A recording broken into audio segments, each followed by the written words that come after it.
Over the past quarter of a century, the Family Resource Centres have been an essential resource for so many families in Ireland. We share that desire, a desire for an equal, equitable, inclusive, non-discriminatory and active society, a society that encourages communities and the people that make up those communities to live their very best lives. My message to you today is that we value what you are doing. And I know that over the next 25 years, FRCs will continue to stand up, to respond, and to be at the heart of communities.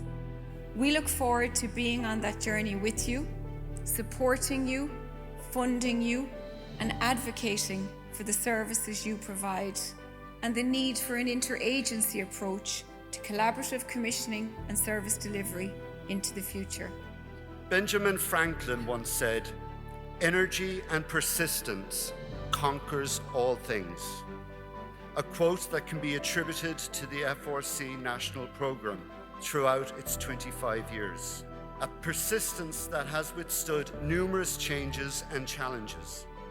An energy and enthusiasm that has sustained the work commissioned by local communities on the ground, resulting today in there being 121 FRCs, all promoting community and social inclusion, while all the time supporting the diversity of complex existing and emerging needs.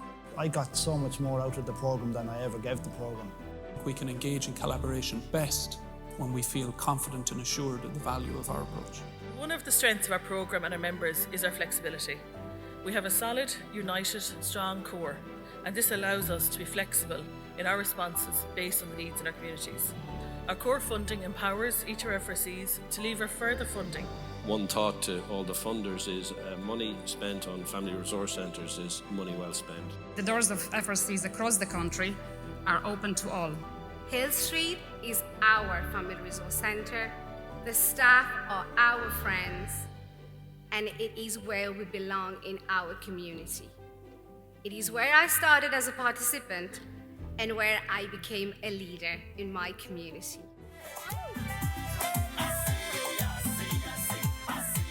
A lot of the work we do is about bringing people together. All of the activities, in fact, are mixed nationalities and ethnicities.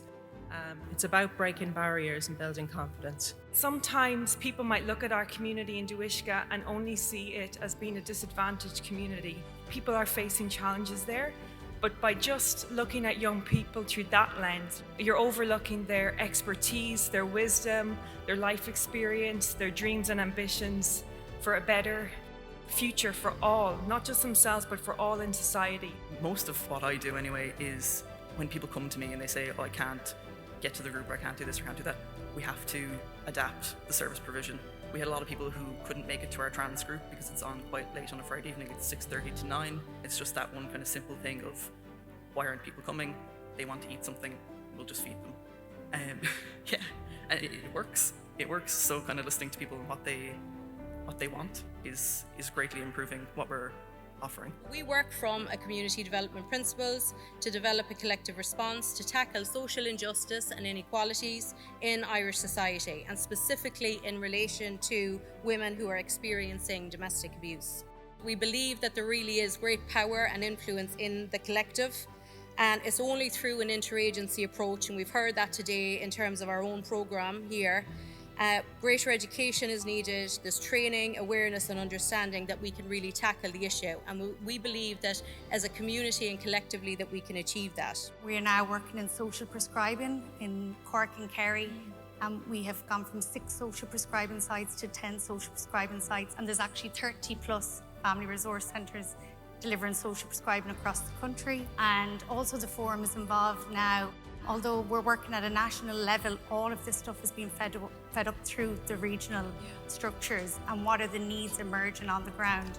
And it's fantastic that we've been able to tap into resources from the HSC and from the Gambling Awareness Trust in order to provide supports at the FRC level as well.